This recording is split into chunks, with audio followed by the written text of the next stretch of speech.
Bonjour à toutes et à tous. Eh bien, nous avons enfin reçu nos professions de foi à la maison. Il était temps, on a cru que ça n'arriverait jamais. On prendra bien sûr le temps de toutes les lire, ces professions, n'est-ce pas? Euh, de mon côté, j'ai déjà arrêté un choix, mais j'allais dire tout de même pour savoir de quoi on parle, pour vraiment pouvoir comparer, notamment ce qui est comparable, eh bien, il faut tous les lire. Toutes les lire. Voilà. Donc le candidat, ou devrais-je dire le programme sur lequel je me suis arrêté, c'est donc l'avenir en commun de Mélenchon, même si je tiens à souligner que Mélenchon me sort par les yeux, car je n'aime pas son caractère, je n'aime vraiment pas son agressivité, sa vulgarité, j'allais dire ce côté acide quand il s'adresse aux gens, j'aime vraiment pas le personnage de ce point de vue-là.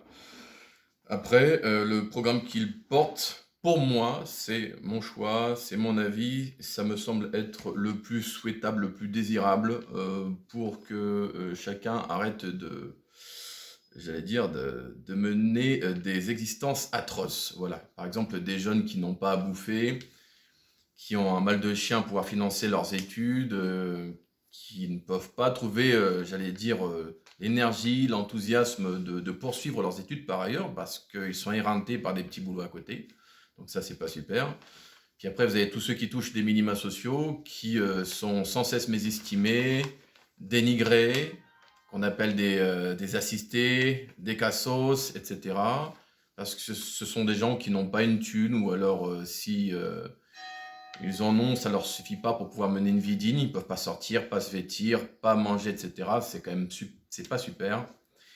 Et puis de toute façon, ces personnes-là, au final, elles finissent par s'écrouler, par descendre au plus bas parce qu'elles ne représentent plus rien pour la société.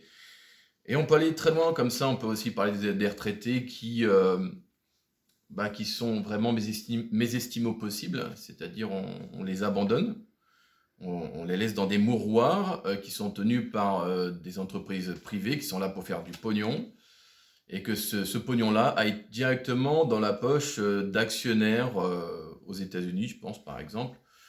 Et quand on parle d'actionnaire, c'est aussi le petit américain de base qui lui aussi peut être actionnaire. Donc les retraités qui sont aux États-Unis sont des retraités qui peuvent percevoir, enfin capitaliser une retraite, notamment parce qu'ils sont actionnaires euh, d'entreprises privées comme des EHPAD qui, au final, viennent ponctionner, piocher dans les pioches de nos vieux.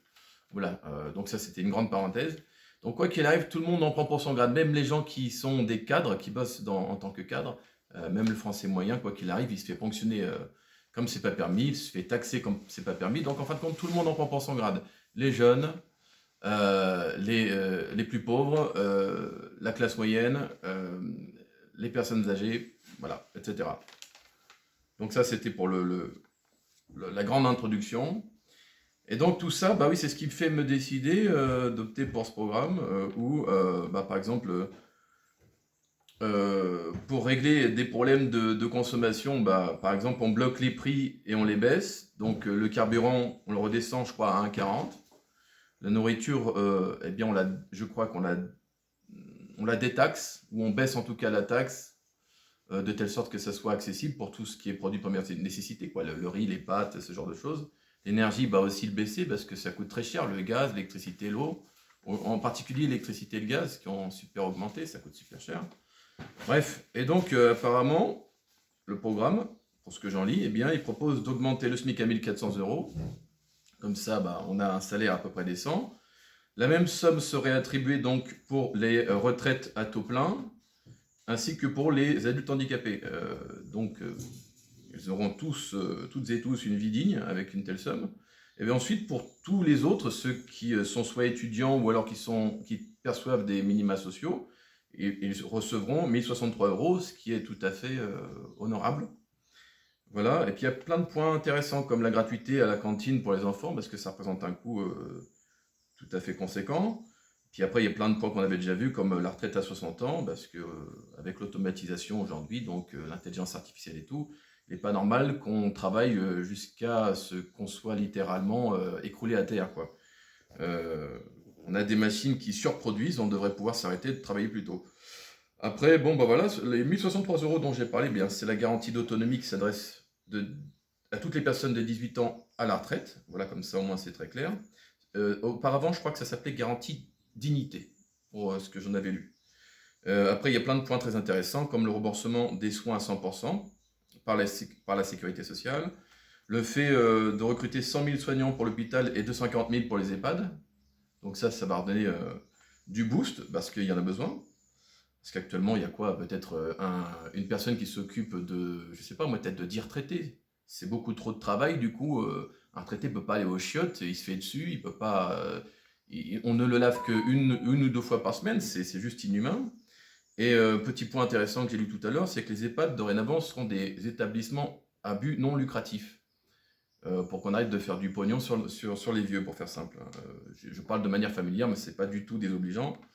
Après, il y a forcément le truc de passer à la 6ème République, c'est-à-dire d'avoir un gouvernement où la moitié des représentants, ça n'est plus donc un président, mais des représentants, bah, il y a la moitié pour lesquels on vote, et une autre moitié qui est comment dit-on, qu'on élit au sort, au tirage au sort. Donc ça, c'est ce dont je me souviens. Voilà. Après, bon, il y a bien sûr tout ce qui est le fait de passer à une agriculture écologique et paysanne. Donc c'est manger du local et manger du bio, manger du sain, quoi, pour faire simple. Aller vers une énergie 100% renouvelable et 700 000 logements par an. Alors 100% d'énergie renouvelable, ça va pas se faire dès demain, mais en tout cas, ça va dans ce sens. Après, il y a aussi les TPE, PME, les petites entreprises qui sont souvent oubliées, qui vont généralement voter à droite. Bah là, il faut qu'elles sachent que le but de ce programme, c'est notamment de rendre progressif l'impôt sur les sociétés. Et aujourd'hui, l'impôt, il n'est pas du tout équilibré. C'est-à-dire que les toutes petites boîtes, elles paient énormément d'impôts, des taxes pro. Enfin, je crois que les taxes pro, il y a eu des modifs, mais quoi qu'il arrive, en termes d'impôts, c'est beaucoup trop pour des petites entreprises. C'est pas du tout équilibré, alors que des très grosses boîtes vont payer quelque chose comme 8% d'impôts. C'est pas normal. Bref, il y a énormément de points comme ça que j'ai pu lire et qui valent le coup qu'on vote donc pour ce programme. Et voilà, donc du coup, bah voilà, je vais voter pour le programme, même si c'est sa tête qui apparaît, c'est le programme qui m'intéresse. C'est tout, voilà, c'était très long, mais au moins j'ai pu faire le listing de ce que je pensais, faire mon propre bilan en faisant un parallèle avec les mesures. Voilà, donc je vous invite à voter Mélenchon, et j'espère que ça ne sera pas trop long. Voilà, donc je m'arrête là. Tchuss!